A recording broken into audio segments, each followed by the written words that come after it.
Well, I just spent an hour and a half talking to Tina Clothier, who is the Executive Director of PATH, People's Advocacy for Trails Hawaii, connecting people and places here on the Big Island of Hawaii. And Tina, give us a couple minute overview of, first of all, your new website, okay, the Queen's Lay, and the bike share, a couple items. And we want people to go to pathhawaii.org and look at what you've done with the new website. So the new website is courtesy of Christopher Green Design, and it's fabulous. It pretty much showcases everything we do at PATH. Please go to About PATH and scroll down and click on our video, our 30th anniversary video, and that will give you a great overview of some of PATH's most recent projects.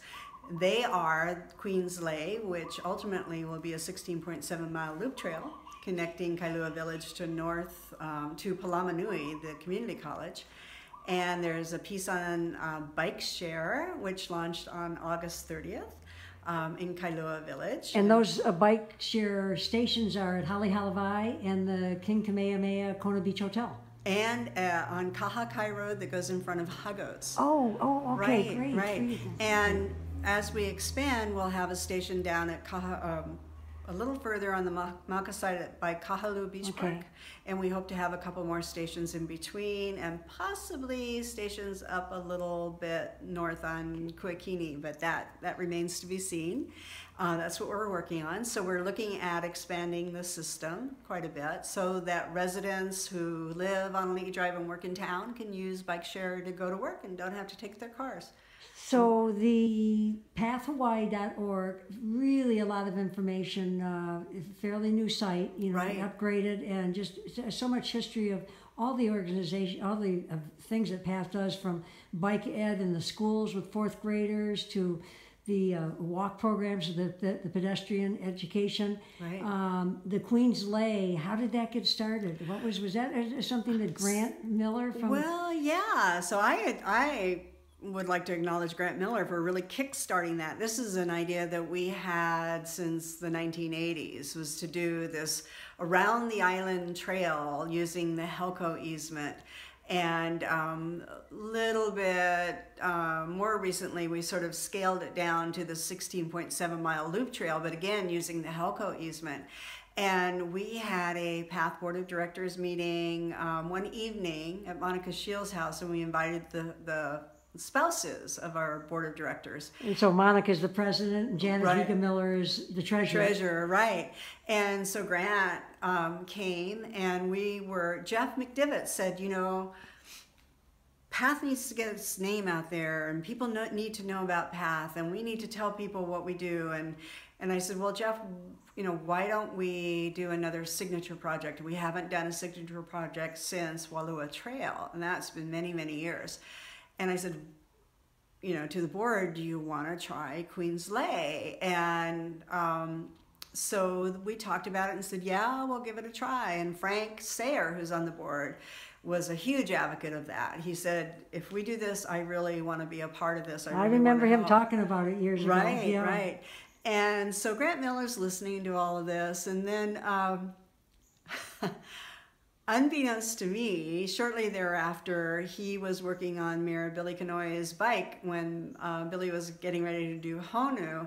And Grant had Billy's ear for a while, and he was talking to him about Queen's Lay. And in May, I was standing on the stage giving out prizes, and Mayor Kanoe came up. This is at the charity walk, and was talking to the crowd. And as he exited the stage, he said, Tina, Queen's Lay, put a meeting together, pull all the stakeholders together, let's get this thing started. So that's Grant Miller from Bikeworks Beach and Right. Sport and Bikeworks Right. Kona, Right. knows when he's got someone's ear. Right. Yeah, I remember him years ago writing me a letter saying, would you talk to the resorts about seeing if we could ride bikes around the golf courses? Or, Right. He's always thinking. Right. He's always looking that's for nice places story. to... And it's nice that you acknowledge that. I think it's important to acknowledge people that pick up the seeds of ideas and do something with it, because that takes as much effort as the physical effort. Oh my gosh. You got to have your mind thinking that way, how to connect people and how to make things evolve. And, to think is to create. The best way to create to know what your future is to create it. Well, Well said. And I will tell you, as executive director, there's not a lot of time for that creative thinking. So when you know, we have people like Grant and Frank and people like yourself that come up with these ideas, it's like, okay, let's really look at this. And I am just, it takes so many people. So you sign up for the newsletter, pathhawaii.org. You'll get the newsletters about when the work days are up there, and they're fun work days. I haven't been to one yet, but I know they're a good time, and because I hear people telling me about they've been. And just I want to mention those pictures in our background are Terry Sisko's artwork. Yeah. He's a beautiful artist. He's an architect, but I think the artwork is where his love is, right? Yes. Yeah, absolutely. for sure. So, and kudos to you. You've, as long as I've known you, 30 years, you've always been good at getting people involved, and not, I don't even want to say the word delegating, but letting people run with their ideas and being able to thread. That's what it takes. It takes, being able to let go, but at the same time also being able to lead. Well, thank you. Yeah, thank you very much. They go hand in hand, so you've done a nice job with it. Tina Clothier, go to pathhawaii.org, and we'll also be posting our show that was an Emily T. Gail show on ESPNHawaii.com. It'll be on the Path Hawaii website, but also on Facebook. And thanks, Tina. Thank you, Emily. Aloha.